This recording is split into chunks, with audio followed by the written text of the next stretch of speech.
will not allow our public health system to be captured by the very industries it's supposed to oversee. So we're demanding the answers. The public is demanding the answers, and that's why we're here. Already we're phasing out 8 of the most common artificial food dyes.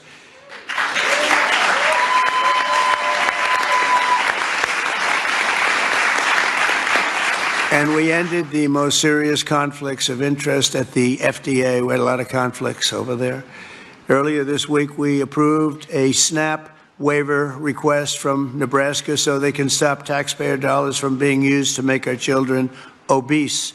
I understand requests from 3 more states will be approved shortly, and more are expected to come in the following weeks. Over the next 80 days, the Commission will build on its work in this report to develop a roadmap to bold and transformative public health reforms for our consideration. It's a consideration, and we'll lay out the facts. Let me say congratulations to the entire MAHA movement. This movement has become very hot. People are really, I tell you, they're going crazy over MAHA. They're going crazy, right?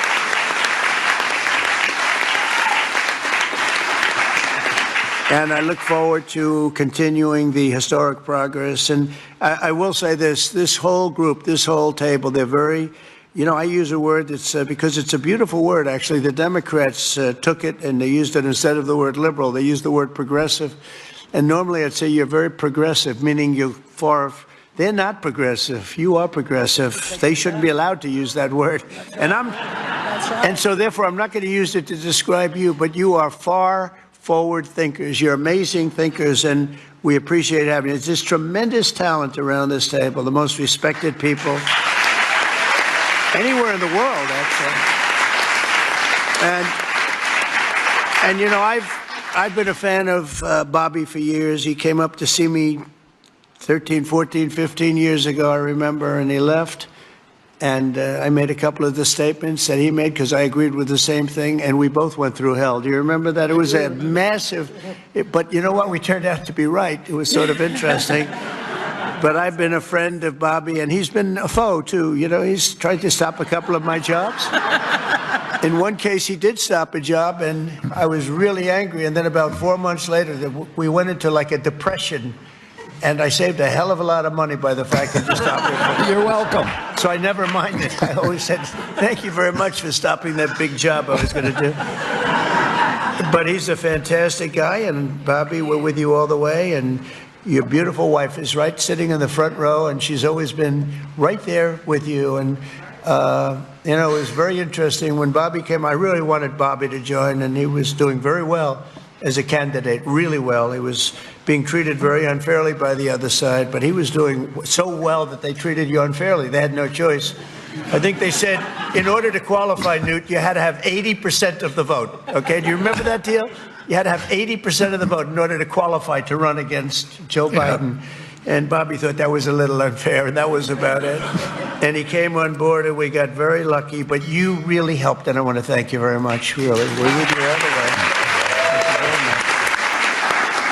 So I think I'll close by just saying that something happened a week ago that was very, very important, profound, but very important in so many ways.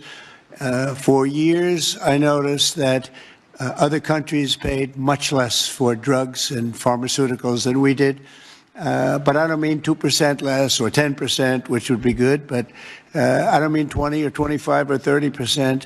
I mean, sometimes we paid 10 times more, 12 times more, 13 times more than other countries, where people from our country would be seen going into Mexico and seen going into other countries, leaving on trips and bringing their drugs home because they'd get in London, they'd be able to buy a drug for 1/10 the price of what it costs in New York City. And I watched this, and I watched it during my term, and I didn't like it. I didn't like it.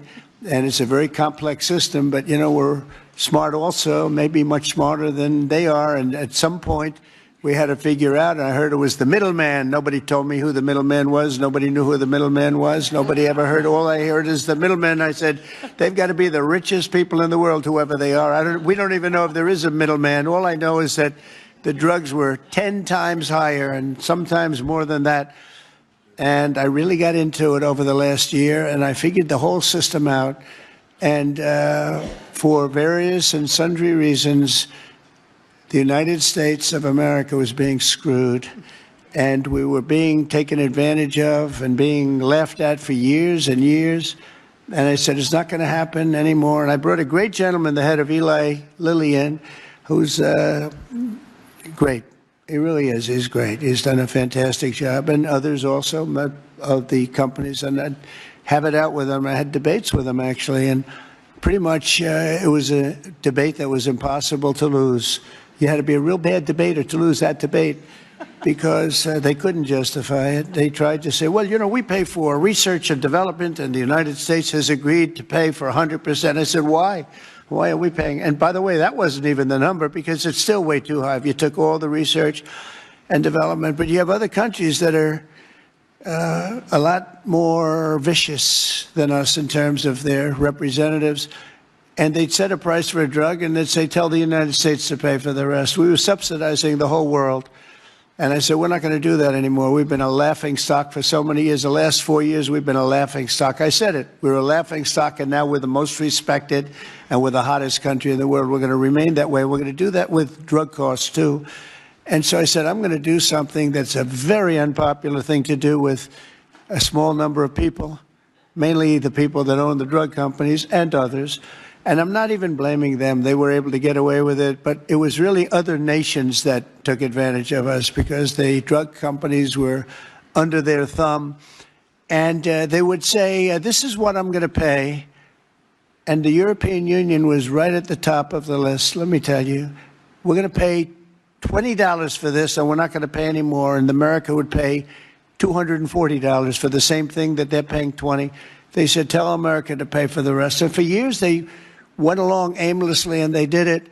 And I started making changes, and I'll never forget the end of my first term, which was very successful. We had the best stock market ever. We had the best economy ever of any president. We went up 88% in the stock market, as an example, and I think 116% in one of the other indices. And we had, we're doing well, but this whole thing with the drug costs always bothered me. And I started really studying it, and it's very complicated stuff. And I said, you know what? We are paying so much more. And I demanded favored nations. We're the biggest buyer, we're the best buyer, we're the most solid buyer, we're the one that paid for all of the research and development. And I said, we're going to do something that's earth-shattering. So at the end of my first term, I was so proud, because it's the first time in 28 years that any president reduced drug prices during the course of 4 years. And you know what the number was? 1/4 of 1%. Yeah. But it was down 1/4. Think of it, 1/4 of 1%. Very little. Essentially, they remained the same. But I wanted to get it down, and I was so proud. I thought I was the greatest guy in the world. I took it down 1/4%, and I had news conferences. I was bragging. I'm the only one that did it 28 years. And then I said, that's not very much, because we were still paying so much more. And I decided I've got to break the system. And it's the most powerful lobby in the world, the drug company. Most powerful, they are the most powerful. And I'm not saying bad, good. I'm not saying anything, but they have tremendous power over the Senate, over the House, over the governors, over everybody. And they spend more money, billions and billions of dollars. And I said, I don't care. I have to do what's right. And I declared a favored nations, most favored nations, where the United States from now on is going to pay the exact same price as the lowest price anywhere in the world. In other words, if you take...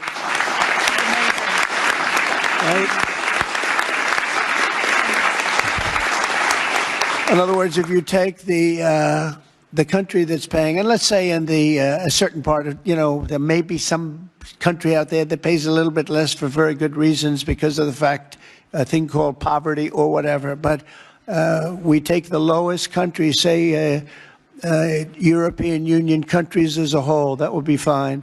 Or take individual countries within the European Union, or take various countries that nobody's even heard about. We pay the lowest. And what that's going to mean And I'd like to put somebody to police it because it should start immediately. It shouldn't start in 2 years, 3 years, 5 years. They'll say, yes, it kicks in. They always say kicks in, Marty. It kicks in, sir, in 4 years, and in 4 years they get it changed.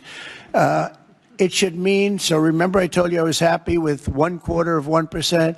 It could mean anywhere from 70% to 89% reduction in drugs and pharmaceuticals. That's a little different, right? And I've actually had some congressmen call me and they say, sir, can we talk about this? I said, no. They wanted to talk because, there's tremendous power against them. And I understand that. And every one of them was covered. Senators were. I see Roger smiling, and Roger probably was too. But you know what? He wants to do the right thing, right? He wants to do the right thing. And we're doing the right thing. We're taken advantage of, and forget the drug companies, we're taken advantage of by other countries that insisted with the drug companies that they were going to pay X dollars, and we're not paying any more, and you're not doing business here. And they were nasty about it. Because these people are almost sort of afraid of them. And we are going to now get a reduction in drug costs of up to 89% in some cases, but 50% would be a bad number. So think of that, 50% versus 1/4%. Think of that, 85, 89, 91, 72%. It's going to be massive numbers. It's going to be incredible for Medicaid, incredible for all forms of health care. Medicare is going to have a huge impact, so big that nobody can calculate it. I mean, this thing could drop by 25, 30%. The drugs are a very big part of it, right? So very big part. So it'll affect everything. It'll affect your whole life. The amount of money you're going to be saving is going to be incalculable. Nobody can believe I had the courage to do it. I don't think it's courage. I think it would have been courage not to do it. I tell you what, not to do it would have taken far more courage because I was tired of it. And I was listening to these guys, and they make a lot of money every year, millions and millions of dollars a year.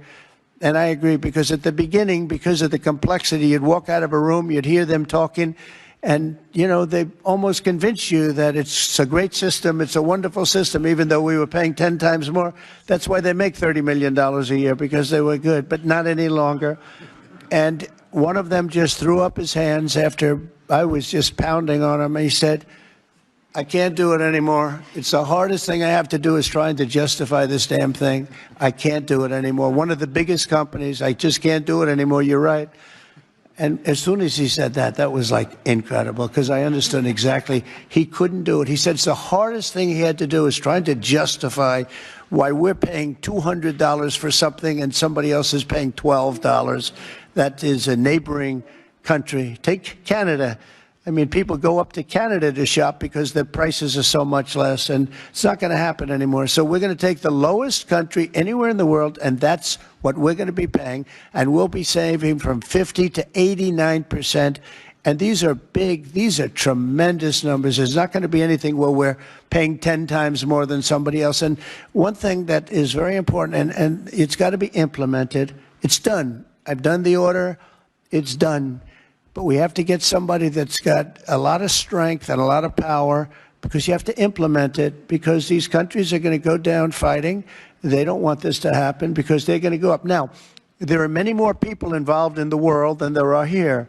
So they'll go up a little bit, maybe 15, 20%, and we're going to go down 60, 70, or 80%.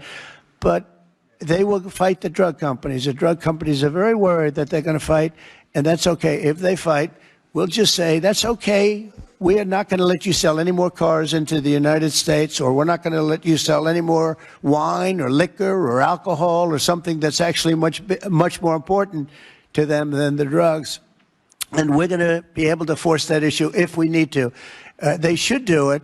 We're basically equalizing. They should do it. And, the drug companies should do just as well. This shouldn't be a hit on their stock. I don't think it will be. It's basically, it's going to be the same amount of money, but it's going to be redistributed. And it's going to be redistributed, so they're going to pay a little bit more, and we're going to pay a lot less. A little bit more because there's so many more. So, it's a bigger number.